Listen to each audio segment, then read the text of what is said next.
आज की दास्तान हमें ले चलती है बिहार के सिवान, एक ऐसी धरती जिसने एक तरफ देश को डॉक्टर राजेंद्र प्रसाद जैसा महान नेता दिया और दूसरी तरफ उसी मिट्टी से निकला एक ऐसा नाम जिससे पूरा बिहार थर्रा उठता था, मोहम्मद शहाबुद्दीन। सिवान में शहाबुद्दीन कोई आम आदमी नहीं था, बल्कि एक ऐसा चेहरा था जिसे लोग कई नामों से पुकारते थे। कोई कहता था सिवान का सुल्तान आ गया, कोई कहता साहेब आ रहे हैं, रास्ता साफ करो, क्योंकि वो अमीरों से पैसा लेकर गरीबों में बांट देते थे। वो वक्त ऐसा था कि सिवान में शहाबुद्दीन का नाम ही कानून था। लोग कहते हैं अगर साहेब ने कह दिया तो बस समझो वही आखिरी फैसला है। रात के 8 बजने के बाद कोई सिवान की गलियों में निकलने की हिम्मत नहीं करता था।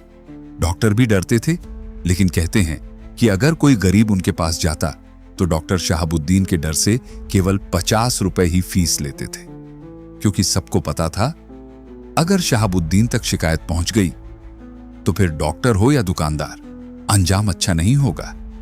कहते हैं उस दौर में हर दुकान पर शहाबुद्दीन की तस्वीर लगी होती थी। लोग सुबह दुकान खोलते ही उनकी फोटो को अगरबत्ती दिखाते थे, जैसे किसी देवता को पूजते हों। और यह डर नहीं, एक तरह की अंधभक्ति थी, क्योंकि सिवान में शहाबुद्दीन सिर्फ एक इंसान नहीं, एक सिस्टम बन चुका था। वो दौर था 1990 के दशक का, जब सिवान में विरोधी दल अपने झंडे तक लगाने से डरते थे। बैनर लगाना तो दूर, अगर किसी ने गलती से भी विरोध में आवाज उठाई तो अगले दिन उसका अता पता नहीं मिलता था। लोग कहते थे साहिब सरकार भी है और कानून भी। शहाबुद्दीन के जनता दरबार मशहूर थे। लोग सैकड़ों की भीड़ में पहुंचते, कोई जमीन के झगड़े को लेकर तो कोई शादी ब्याह के विवाद में, और साहिब बस एक इशारा करते और मामला उसी वक्त सुलझ जाता। कहते हैं एक बार एक पुलिसकर्मी अपनी प्रमोशन की अर्जी लेकर शहाबुद्दीन के दरबार पहुंचा। वो हाथ जोड़कर बोला साहिब सालों से फाइल अटकी है, कुछ कीजिए। शहाबुद्दीन ने मुस्कुराते हुए फोन उठाया और सीधे वरिष्ठ अधिकारी को कॉल किया। सिर्फ एक लाइन बोली, हमारे सिपाही का प्रमोशन हो जाए, बाकी बात बाद में करेंगे। और अगले ही हफ्ते उस पुलिसकर्मी का प्रमोशन हो गया। लोग कहते थे साहिब का एक फोन और पूरी ब्यूरोक्रेसी लाइन में। वो वक्त ऐसा था कि सिवान में डर भी उन्हीं का था और भरोसा भी उन्हीं पर। गरीब उन्हें अपना मसीहा मानते थे, जबकि सिस्टम उन्हें अपराधी। पर सच्चाई ये थी कि शहाबुद्दीन ने कानून से ज्यादा अपने खुद के नियमों पर चलने की कसम खा ली थी। समय बीतता गया, पर सिवान की गलियों में आज भी जब कोई बुजुर्ग बैठकर पुरानी बातें करता है तो एक नाम जरूर आता है, शहाबुद्दीन। क्योंकि चाहे प्यार से याद करें या डर से, सिवान का वो सुल्तान आज भी लोगों की यादों में जिंदा है। कहते हैं सिवान में 2 ही चीजें मशहूर थीं, एक डॉक्टर राजेंद्र प्रसाद की सादगी और दूसरी शहाबुद्दीन की दबंगई। 10 मई 1967 को सिवान के प्रतापपुर गांव में एक रईस परिवार में जन्म हुआ उस बच्चे का जो आगे चलकर सिवान का सुल्तान कहलाया। बचपन से ही आत्मविश्वास और गुस्सा दोनों उसकी रगों में बहते थे। स्कूल कॉलेज में पढ़ाई तो ठीक ठाक थी, लेकिन ज्यादा दिल लगता था कब्जे और प्रभाव की बातों में।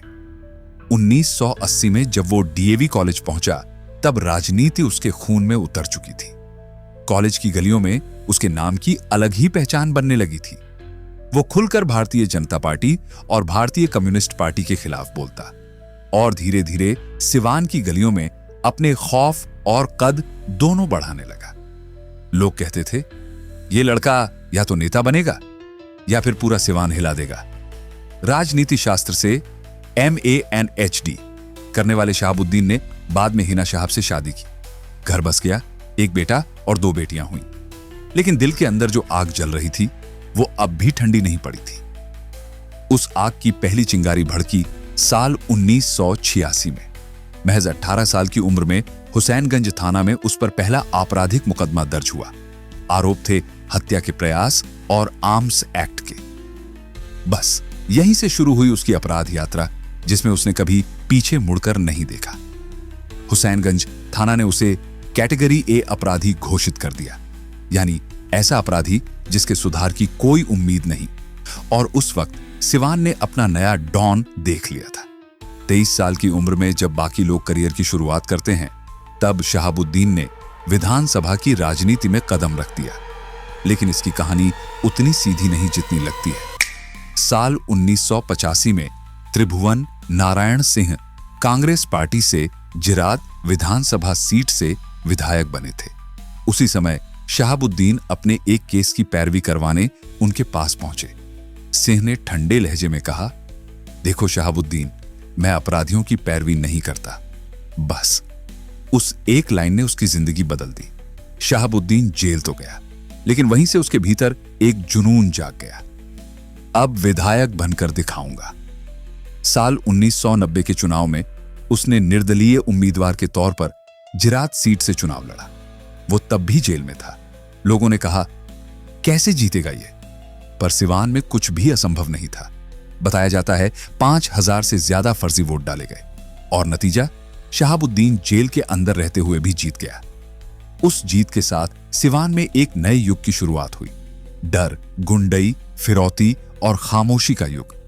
शहाबुद्दीन अब सिर्फ नाम नहीं, एक ताकत बन चुका था। साल 1995 में जब लालू प्रसाद यादव की सरकार थी, तब शहाबुद्दीन का असर इतना बढ़ चुका था कि उन्होंने जनता दल की तरफ से उसे जिरात सीट का टिकट दिलवा दिया।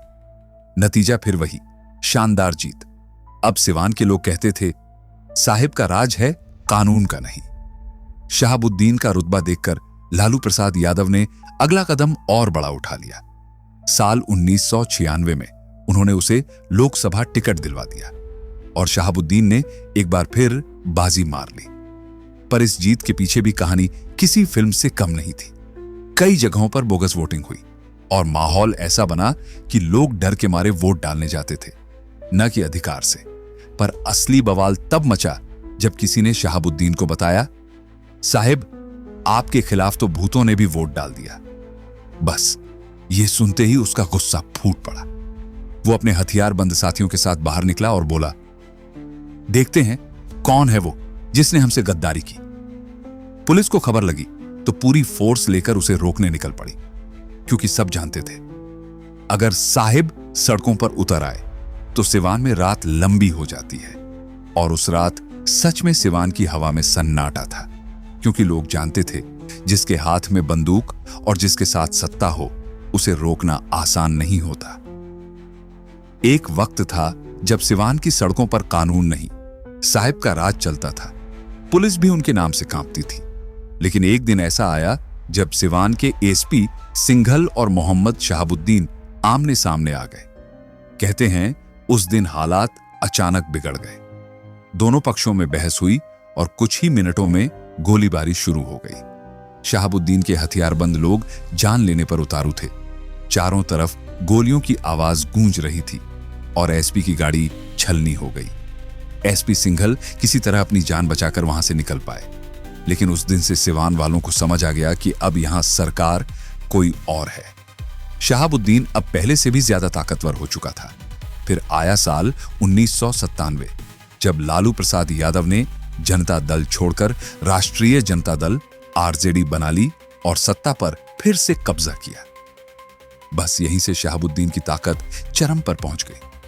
1996 से 2009 तक वो लगातार 4 बार सिवान से सांसद रहे और इस दौरान सिवान में उनका मतलब ही सरकार था।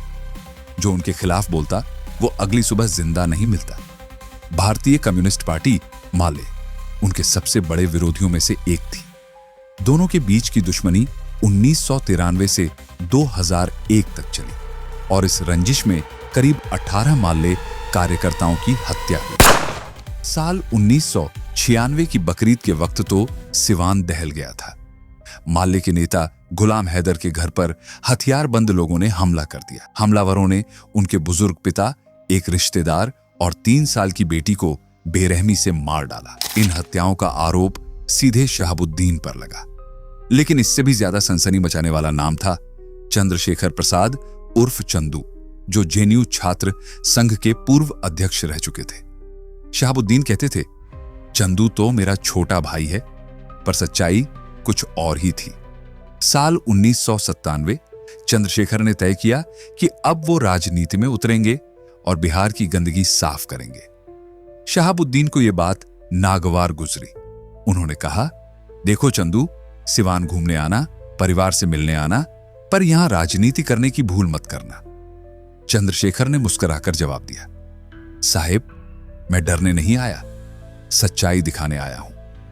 और फिर वो सिवान पहुंच गए। निडर होकर नुक्कड़ सभाएं करने लगे, लोगों को अन्याय के खिलाफ आवाज उठाने के लिए प्रेरित करने लगे। फिर आया 30 मार्च 1997, वो दिन जो सिवान की राजनीति को हमेशा के लिए बदल गया। जेपी रोड पर दिन दहाड़े जब चंद्रशेखर और उनके साथी श्याम नारायण सिंह जनता को संबोधित कर रहे थे, अचानक गोलियों की बौछार शुरू हो गई। लोग चीखने लगे, अफरा तफरी मच गई और पल भर में चंद्रशेखर वहीं ढेर हो गए। गोलियों की आवाज थम गई, लेकिन उस दिन इंसाफ की आवाज हमेशा के लिए गूंजने लगी। चंद्रशेखर की मां कौशल्या देवी ने अपने बेटे की मौत का बदला लेने की ठान ली। वो बूढ़ी औरत थी, पर दिल में आग थी। वो कहती थी, जिसने मेरे बेटे को मारा उसे कानून से नहीं, वक्त से सजा मिलेगी। पर वक्त ने करवट ली। साल 1999 में शहाबुद्दीन पर एक और संगीन आरोप लगा। माले के कार्यकर्ता छोटेलाल गुप्ता का अपहरण और हत्या। छोटेलाल का शव कभी नहीं मिला, पर उसका नाम बन गया शहाबुद्दीन के गले की हड्डी। एक ऐसा केस जिससे वो कभी पीछा नहीं छुड़ा सका। कहते हैं, शहाबुद्दीन ही वो इंसान था जो लालू प्रसाद यादव के सामने बैठते वक्त भी अपनी पिस्तौल कमर में बांध कर रखता था और लालू चुप रहते थे, क्योंकि वो भी जानते थे सिवान में अब सिर्फ एक ही राजा है, साहिब। साल 2001 मार्च का महीना था। उस वक्त मैट्रिक की परीक्षाएं चल रही थीं। शहाबुद्दीन खुद स्कूलों का दौरा कर रहे थे, नकल बंद करवाने के लिए। कम से कम कागजों पर तो यही वजह थी। असल में वो दिखाना चाहते थे कि सांसद साहिब हर जगह मौजूद हैं। उनके साथ कई हथियारबंद लोग थे, जिनमें एक वांटेड अपराधी मनोज कुमार पप्पू भी शामिल था। जब यह खबर डीएसपी संजीव कुमार तक पहुंची, तो वो सीधे उसी स्कूल में पहुंच गए जहां शहाबुद्दीन मौजूद थे। संजीव कुमार ने सख्त लहजे में कहा, सांसद जी, वांटेड अपराधी के साथ निरीक्षण करना कानून का मजाक उड़ाना है। शहाबुद्दीन मुस्कुराए, डीएसपी साहब, कानून यहां हम लिखते हैं, आप नहीं। बात बढ़ी और देखते देखते शहाबुद्दीन ने सबके सामने डीएसपी संजीव कुमार को थप्पड़ मार दिया। पूरा स्कूल सन्न रह गया। संजीव कुमार खून का घूंट पीकर रह गए, पर उस थप्पड़ ने सिवान की पुलिस में आग लगा दी। अब हर पुलिस वाले की आंखों में सिर्फ एक ही सवाल था, कब तक सहेंगे? और यहीं से शुरू हुआ वो दौर जब सिवान पुलिस ने ठान लिया, अब साहिब के राज का अंत होगा। पर अफसोस, उस थप्पड़ की खबर किसी अखबार या चैनल की हेडलाइन नहीं बनी, क्योंकि उस वक्त हर मीडिया, हर सिस्टम, हर आवाज साहिब के डर में खामोश थी। सिवान का माहौल उस वक्त किसी ज्वालामुखी से कम नहीं था। पुलिस और शहाबुद्दीन के बीच अब खुली जंग छिड़ चुकी थी। जिले के एसपी बचन सिंह मीना ने कसम खा ली थी, अब शहाबुद्दीन को उसकी औकात दिखाकर ही दम लूंगा। इस बार उन्होंने कोई खबर बाहर नहीं जाने दी। उत्तर प्रदेश के देवरिया से भी पुलिस बल बुलवाया गया और एक साइलेंट ऑपरेशन के तहत पूरी टीम निकल पड़ी प्रतापपुर, यानी शहाबुद्दीन के पैतृक गांव की तरफ। सुबह का वक्त था। गांव में सन्नाटा पसरा हुआ था, लेकिन जैसे ही किसी ने आकर खबर दी, साहब, पुलिस पहुंच गई है, पूरा इलाका मानो बारूद बन गया। शहाबुद्दीन और उसके हथियारबंद लोग तुरंत तैयार हो गए। अगले ही पल AK-47 से गोलियां आसमान चीरने लगी। मारो, कोई बचने ना पाए, शहाबुद्दीन की आवाज गूंजी और दूसरी तरफ पुलिस ने भी मोर्चा संभाल लिया। दोनों तरफ से फायरिंग शुरू हो गई। कोई कहता है 1000 राउंड चली, कोई 2000, तो कोई 4000 की बात करता है। हर तरफ धुआं, चीखें और गोलियों की गूंज थी। पुलिस के हथियार उस वक्त शहाबुद्दीन की आधुनिक बंदूकों के सामने कमजोर पड़ रहे थे, लेकिन हिम्मत नहीं टूटी। कई घंटे चली इस मुठभेड़ में 2 पुलिसकर्मी शहीद हो गए। वहीं शहाबुद्दीन के 8 आदमी मारे गए। जब गोलियां थमी तो पुलिस ने घटनास्थल से AK-47 और दर्जनों हथियार बरामद किए, लेकिन शहाबुद्दीन खुद गायब हो गया। उसने जाते जाते कसम खाई, मीना को नहीं छोड़ूंगा, उसे जिंदा नहीं रहने दूंगा। इस एनकाउंटर के बाद पूरे बिहार में हलचल मच गई। उम्मीद थी कि सरकार सख्त कदम उठाएगी, मगर नतीजा उल्टा निकला। राज्य सरकार ने एएसपी बचन सिंह मीना और कई वरिष्ठ पुलिस अधिकारियों का तबादला कर दिया। शहाबुद्दीन का दबदबा फिर उसी तरह कायम रहा। वो सिवान का ऐसा बादशाह बन चुका था जिसके आगे सबके सिर झुकते थे। लेकिन एक आदमी था जिसने झुकने से इनकार कर दिया, ओम प्रकाश यादव। ओम प्रकाश यादव ने जिला परिषद चुनाव में शहाबुद्दीन के उम्मीदवार के खिलाफ मैदान में उतरने की हिम्मत की। सबको लगा यह आत्महत्या है, मगर नतीजा चौंकाने वाला था। ओम प्रकाश जीत गए। अब शहाबुद्दीन का गुस्सा 7वें आसमान पर था। कौन है ये जो मुझसे टक्कर लेने चला है, उसने गरजते हुए कहा। बाद में जब उन्होंने दोबारा चेयरमैन चुनाव लड़ा तो वो हार गए, लेकिन शहाबुद्दीन ने तब तक उन्हें नहीं छोड़ा। कहते हैं उसने ओम प्रकाश को बुरी तरह पीटा। उस दिन खून से लथपथ ओम प्रकाश ने अपनी पत्नी से कहा, जब तक इस आदमी का साम्राज्य खत्म नहीं कर दूं, तू न मंगलसूत्र पहनेगी न सिंदूर लगाएगी। फिर आया साल 2003। डीपी ओझा बने बिहार के डीजीपी। वो लालू प्रसाद यादव के करीबी माने जाते थे, लेकिन उन्होंने सबको चौंका दिया। उन्होंने शहाबुद्दीन की पुरानी फाइलें खोलनी शुरू कर दी। 100 पन्नों की रिपोर्ट सामने आई, जिसमें लिखा था कि शहाबुद्दीन के पाकिस्तानी खुफिया एजेंसी आईएसआई से संबंध है। साल 2003 में ही ओझा ने शहाबुद्दीन को गिरफ्तार करवा दिया। 1999 के माले कार्यकर्ता अपहरण और हत्या केस में एक समारोह में ओझा ने खुलेआम कहा, बिहार के लोगों ने सत्ता गुंडों के हाथों में दे दी है। अब तो नेता भी जेल में बैठे अपराधियों के पैर छूने जाते हैं। ओझा की यह बात शहाबुद्दीन के साथ साथ सियासत के कई बड़े चेहरों को चुभ गई। कुछ ही वक्त में उनके ट्रांसफर के आदेश आ गए, पर ओझा ने तबादला लेने से इनकार किया और समय से पहले ही रिटायरमेंट ले ली। इस पर लालू यादव ने भी तंज कसते हुए कहा, डीपी ओझा आचार संहिता की हद पार कर गए थे। हमने उन्हें डीजीपी बनाकर भूल की थी। वो उसी थाली में छेद करते हैं जिसमें खाते हैं।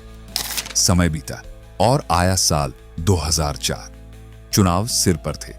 शहाबुद्दीन जेल में था, लेकिन मेडिकल के बहाने अस्पताल शिफ्ट हो गया, जहां से उसने चुनावी रण को कंट्रोल करना शुरू कर दिया।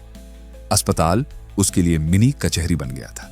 उधर जेडीयू ने ओम प्रकाश यादव की हिम्मत देखकर उन्हें टिकट दे दिया। इस बार मुकाबला बराबरी का होगा। सिवान का माहौल फिर से सुलग उठा। मतदान के दिन बूथों पर कब्जे हुए, गोलियां चली और करीब 500 से ज्यादा बूथ लूटे गए। सारा इल्जाम फिर शहाबुद्दीन पर लगा। दोबारा चुनाव हुआ, लेकिन नतीजा नहीं बदला। शहाबुद्दीन एक बार फिर सिवान से सांसद बन गया। इस चुनाव की सबसे बड़ी कीमत चुकाई ओम प्रकाश यादव और उनके साथियों ने। कई जेडीयू कार्यकर्ता मारे गए, लेकिन ओम प्रकाश ने पीछे हटने से इनकार किया। उनकी आंखों में सिर्फ एक आग थी। अब वक्त आ गया है सिवान को फिर से इंसाफ दिलाने का। सिवान की सड़कों पर उस वक्त डर का साया और भी गहरा हो गया था। जो नाम कभी लोगों की रगों में खौफ बनकर दौड़ता था, शहाबुद्दीन, अब वही अपनी जिंदगी की सबसे बड़ी भूल करने जा रहा था। साल 2004। सिवान का एक आम परिवार, चंदा बाबू का घर, पत्नी, 2 बेटियां और 4 बेटे।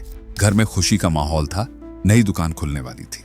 उद्घाटन के लिए उन्होंने इलाके के सबसे ताकतवर आदमी साहिब यानी शहाबुद्दीन को न्योता भेजा। शायद उन्हें अंदाजा नहीं था कि वही न्योता उनकी जिंदगी का सबसे डरावना अध्याय लिख देगा। कहते हैं शहाबुद्दीन को चंदा बाबू का मकान और उसकी लोकेशन इतनी पसंद आई कि उसके इरादे वहीं बदल गए। कुछ दिनों बाद फोन आया, 2 लाख रुपए चाहिए। 16 अगस्त 2004 दोपहर का वक्त था। शहाबुद्दीन के गुंडे दुकान पर पहुंच गए, पैसों की मांग की। चंदा बाबू घर पर नहीं थे। उनके बेटों ने कहा, पापा पटना में हैं, कल दे देंगे। बस इतना सुनते ही गुंडों ने लड़कों को पीटना शुरू कर दिया। दुकान में रखे 2.5 लाख रुपए भी लूट लिए। मारपीट इतनी बढ़ी कि छोटे बेटे सतीश ने डर और गुस्से में घर से टॉयलेट साफ करने वाला तेजाब उठाया और गुंडों पर फेंक दिया। तेजाब के छींटे पड़े और वो बदमाश भाग खड़े हुए। लेकिन ये तो बस शुरुआत थी। उसी शाम वही गुंडे लौटे, इस बार शहाबुद्दीन के आदेश पर। उन्होंने चंदा बाबू के 3 बेटों सतीश, गिरीश और राजीव को उठा लिया। उन्हें प्रतापपुर ले जाया गया, शहाबुद्दीन का किला। वहां सतीश और गिरीश को रस्सियों से बांधा गया और बड़े भाई राजीव के सामने उन्हें तेजाब से नहलाकर जिंदा जला दिया गया। फिर उनके शरीर के टुकड़े टुकड़े कर ठिकाने लगा दिए गए। राजीव को इसलिए जिंदा छोड़ा गया ताकि चंदा बाबू से और पैसे वसूले जा सके, लेकिन राजीव ने मौत को मात दी। किसी तरह भाग निकले, एक ट्रक में छिपकर, और सीधे पहुंचे घर लहूलुहान, लेकिन जिंदा। इस हादसे के बाद चंदा बाबू का परिवार सिवान छोड़कर भाग गया। वो न्याय की गुहार लेकर नेताओं के दरवाजे खटखटाते रहे, लेकिन सबके होंठ बंद थे, क्योंकि सब डरते थे साहिब से। फिर भी धमकियों और डर के साए में चंदा बाबू और राजीव ने अदालत में इंसाफ की लड़ाई जारी रखी। फिर आया साल 2005। बिहार में राष्ट्रपति शासन लागू था। उस वक्त सिवान के डीएमसी के अनिल और एसपी रत्न संजय थे। दोनों ने तय किया, अब बहुत हुआ। 24 अप्रैल की सुबह 4 बजे उन्होंने बिना किसी सूचना के शहाबुद्दीन के प्रतापपुर वाले घर पर छापा मार दिया। पूरा गांव चारों तरफ से घेर लिया गया। सुबह से रात तक तलाशी चलती रही। घर से निकले गोले बारूद, AK-47, night vision device, Pakistan में बने हथियार और यहां तक कि शेर और हिरन की खालें भी। टाइम्स ऑफ इंडिया और हिंदुस्तान टाइम्स में फरवरी 2006 में छपी रिपोर्टों ने खुलासा किया। जम्मू कश्मीर पुलिस के मुताबिक शहाबुद्दीन का रिश्ता हिजबुल मुजाहिदीन के आतंकी मुश्ताक अहमद से था। मुश्ताक ने बताया कि शहाबुद्दीन 3 बार कुपवाड़ा गया था, जहां उसने हथियारों और गोला बारूद के सौदे किए। कहा गया कि साल 2000 में उसे कुपवाड़ा से हथियारों की 2 खेप मिली थी, जिनमें AK-47 राइफलें शामिल थी। 2005 में बिहार पुलिस की एक स्पेशल टीम ने शहाबुद्दीन को दिल्ली से गिरफ्तार कर लिया। वो उस वक्त संसद सत्र में भाग लेने आया हुआ था, अपने सरकारी आवास में ठहरा था। गिरफ्तारी के बाद सीधे जेल भेजा गया। फिर साल 2007 में अदालत ने एक के बाद एक फैसले सुनाए। छोटेलाल गुप्ता के अपहरण व हत्या केस में उम्र कैद और कम्युनिस्ट पार्टी के ऑफिस में तोड़फोड़ के मामले में 2 साल की सजा। अब वो वक्त था जब साहेब का साम्राज्य पहली बार डगमगाया। साल 2009 में लोकसभा चुनाव आए, लेकिन अदालत ने उन पर चुनाव लड़ने की रोक लगा दी। तो शहाबुद्दीन ने चाल चली, अपनी पत्नी हिना शहाब को मैदान में उतारा। मकसद साफ था, सत्ता घर में ही रहनी चाहिए, लेकिन वक्त पलट चुका था। हिना शहाब चुनाव हार गईं और जीत हुई उसी ओम प्रकाश यादव की, जिसे कभी शहाबुद्दीन ने सरेआम सड़क पर दौड़ा दौड़ा कर पीटा था। कहते हैं वक्त हर किसी को आईना दिखाता है, और उस दिन सिवान ने पहली बार देखा कि खौफ का साम्राज्य भी गिर सकता है। वक्त की रफ्तार किसी के लिए नहीं रुकती, कभी सिवान के सुल्तान कहलाने वाले शहाबुद्दीन के लिए भी नहीं। वो ओम प्रकाश यादव, जिसने अपनी पत्नी से कहा था, जब तक मैं शहाबुद्दीन का साम्राज्य खत्म नहीं कर दूं, तब तक तुम ना अपनी मांग में सिंदूर लगाना, न गले में मंगलसूत्र पहनना। वो कसम अब सच होती दिख रही थी। साल 2014, जेल की सलाखों में कैद शहाबुद्दीन ने एक बार फिर अपनी किस्मत आजमाई। उन्होंने अपनी पत्नी हिना शहाब को दोबारा लोकसभा चुनाव में उतारा, लेकिन इस बार भी नतीजा वैसा ही रहा, हार। सिवान के लोगों ने साफ कर दिया था कि खौफ का साम्राज्य अब ढलान पर है, पर डर अभी भी बाकी था। उसी साल सिवान एक बार फिर हिल गया। तेजाब कांड की यादें फिर से ताजा हो उठी। वो चंदा बाबू का बेटा राजीव, जिसने अपने 2 भाइयों को 19 जून 2014 को राजीव को कोर्ट में गवाही देनी थी, पर वक्त ने उसे वो मौका नहीं दिया। 16 जून 2014 को सिवान की सड़क पर दिन दहाड़े राजीव को गोलियों से छलनी कर दिया गया। 3 बेटे, तीनों एक एक कर मौत के हवाले। चंदा बाबू की आंखों में अब सिर्फ आंसू और इंसाफ की आग बची थी। आखिरकार 9 दिसंबर 2015 को सिवान की अदालत ने फैसला सुनाया। शहाबुद्दीन को तेजाब कांड में उम्र कैद। चंदा बाबू ने राहत की सांस ली, अब मेरे बेटों को इंसाफ मिला। लेकिन बिहार की राजनीति फिर पलट गई। जब नीतीश कुमार और लालू यादव की सरकार बनी, तो साल 2016 में शहाबुद्दीन को जमानत मिल गई, और फिर वही पुराना नजारा। जेल से बाहर आते ही 150 से ज्यादा गाड़ियों का काफिला, सड़कों पर सायरन, भीड़ और लोगों की आंखों में वही पुराना खौफ। टोलगेट पर गाड़ियां निकली, पर किसी कर्मचारी की इतनी हिम्मत नहीं हुई कि वो साहेब से टोल मांग ले। और फिर कैमरों के सामने साहेब बोले, नीतीश कुमार हालात के मुख्यमंत्री हैं, हालात के मालिक नहीं। ये बयान नीतीश सरकार के लिए आग का काम कर गया। 15 फरवरी 2017 को सुप्रीम कोर्ट ने शहाबुद्दीन की जमानत रद्द कर दी। अब की बार उन्हें सीधे तिहाड़ जेल भेज दिया गया। फिर एक और झटका, हाई कोर्ट और सुप्रीम कोर्ट दोनों ने तेजाब कांड में मिली उम्र कैद की सजा को बरकरार रखा। लेकिन वक्त ने एक और करवट ली। साल 2016 में पत्रकार राजदेव रंजन की हत्या हुई और उसका नाम भी शहाबुद्दीन से जुड़ गया। उसके बाद उसे सिवान जेल से भागलपुर और फिर सीधे तिहाड़ जेल ट्रांसफर कर दिया गया। वो वही शहाबुद्दीन था जो कभी सिवान का साहेब, सुल्तान और डॉन कहलाता था। अब वही तिहाड़ की सलाखों में बंद बीते वक्त की परछाइयों में जी रहा था। 1 मई 2021 दिल्ली के अस्पताल में वो खामोश हो गया। मौत की वजह कोविड। बेटा ओसामा साहब चाहता था कि अपने पिता की मिट्टी सिवान ले जाए, पर कोविड प्रोटोकॉल ने वो हक भी छीन लिया। और इस तरह जिसने सिवान की गलियों में अपनी हुकूमत कायम की थी, जिसके एक इशारे पर सैकड़ों लोग कांप जाते थे, उसे सिवान की मिट्टी भी नसीब नहीं हुई। वक्त ने वो कर दिखाया जो बंदूकें और बगावतें नहीं कर पाई। सिवान का सुल्तान अब सिर्फ एक कहानी बनकर रह गया।